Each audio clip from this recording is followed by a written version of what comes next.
We are already halfway into this condensed 2020 Formula One season, and despite the reduction in the number of races, there have been more than enough to give us a clear picture of the drivers that have really made massive strides forward and are putting in the types of performances that gets them the recognition they deserve.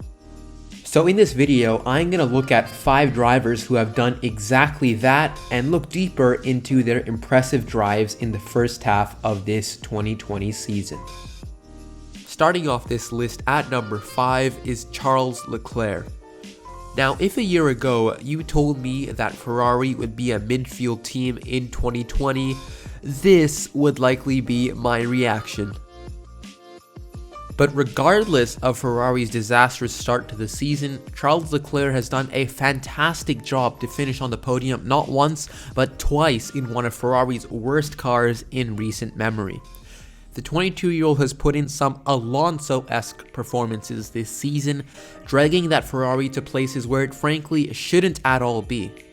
But while we are witnessing one of the best young drivers ever working his magic, it's just a massive shame that a generational talent is being wasted fighting Latifi and Grosjean for 14th. So let's hope that somehow in the next few seasons, Ferrari can get their act together and give their star driver the car that he deserves so that he can go back to fighting for podiums, wins, and ultimately championships. Number 4 on this list is Daniel Ricciardo. It is just crazy that Daniel Ricciardo has gone over 2 years without a podium finish, with his last one being his famous victory at the 2018 Monaco Grand Prix. The 7-time race winner spending the last 2 years fighting in the midfield has kind of made me forget that he still very much is a top driver in Formula One.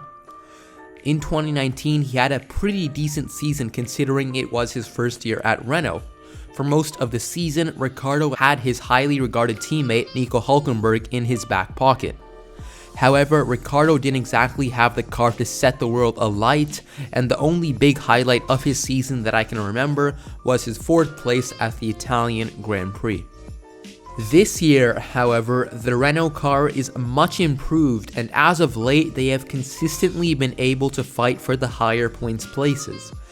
Daniel has taken full advantage of this and has finished in the points in 6 of the 9 races this season, with 3 of those finishes being in 4th position. As a result, Ricciardo is only 1 point away from surpassing his entire 2019 points tally, and we are only halfway into a shortened 2020 Formula One season. It's kind of unfortunate that Daniel is leaving Renault just as they seem to be getting things together, but McLaren, the team that he's moving to for 2021, are also a great team for the future, so let's hope that Daniel Ricciardo can make his rightful return to the top step of the podium. Number 3 on this list is Ricciardo's teammate for next season, Lando Norris. Now, my last video was actually about Lando Norris's epic start to the 2020 season. I'd say he's cooled off slightly since then, but his performances has still been good enough for him to be 4th in the championship at the halfway point in the season, which is just absolutely insane. Norris has continued to excel in qualifying like he did in 2019, but in his second Formula One season, he has shown increased aggression in the races. This has allowed him to convert his high qualifying position on a Saturday into solid points on a Sunday. Another thing that has led to this impressive start is his desire to improve and refusal to be satisfied with the results. I remember that after Silverstone, Norris got a P9, which is a solid result for a midfield car, but he was talking about how the race highlighted issues with the car and how he should be managing tires better. He said that it's a good thing today that we are not only seeing the positives from it, and we can see the negatives and we can try and work on it. That's what he said after the race. So you can clearly see that Norris is hungry for results. Even for a midfield car, P9 simply isn't good enough. That other side of him is often forgotten about because of his fun and bubbly personality off the track. So I rate Norris. Some people disagree with the hype around him that's generated by his popularity, but at the end of the day, he can drive. He has definitely proved that he is F1 worthy, and I'm really excited to see how he stacks up against Daniel Ricciardo and McLaren in 2021. Coming in at number 2 is Racing Point driver Lance Stroll.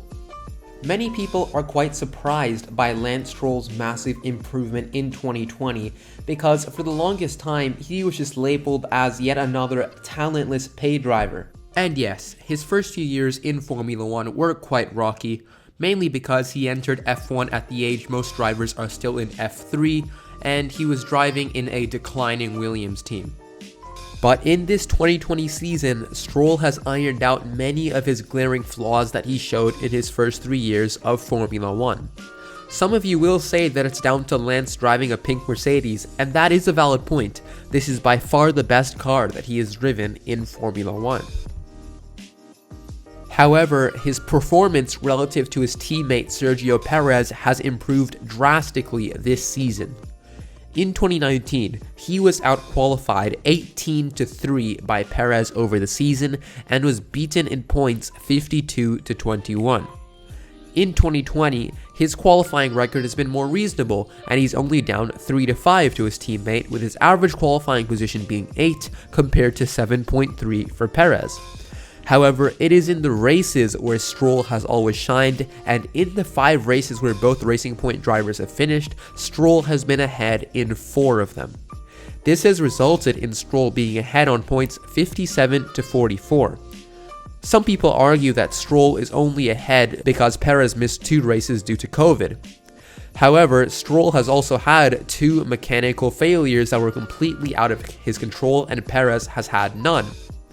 So I think it's fair to say that Lance Stroll does indeed have talent, and he certainly can keep up with all of the proven drivers in Formula 1. And in number 1, the most improved driver of 2020 has to be Pierre Gasly. I mean, where do we start with Pierre?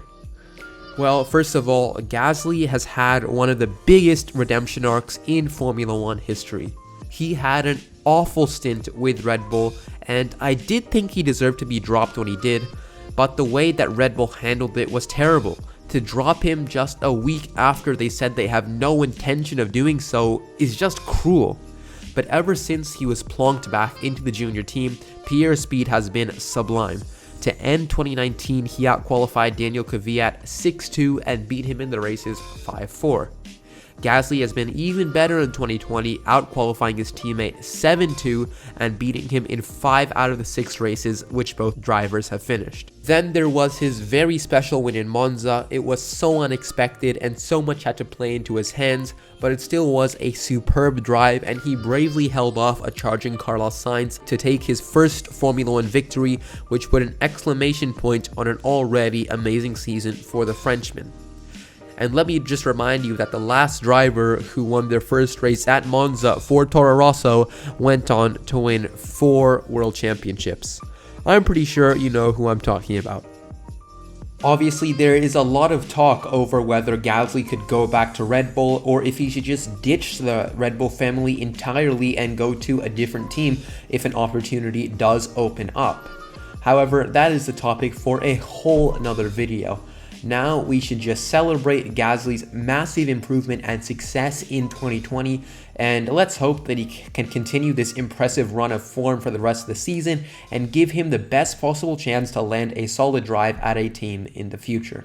So guys, that is going to do it on this video on which drivers have really done well in the first half of the 2020 season. Remember, in the comment section below, be sure to comment on whether or not you agree with this list and if there are any drivers who weren't on this list which you think should have been in the top 5. As always, thanks for watching. Be sure to subscribe to this channel for more great F1 content, and I will see you guys in the next video. Bye.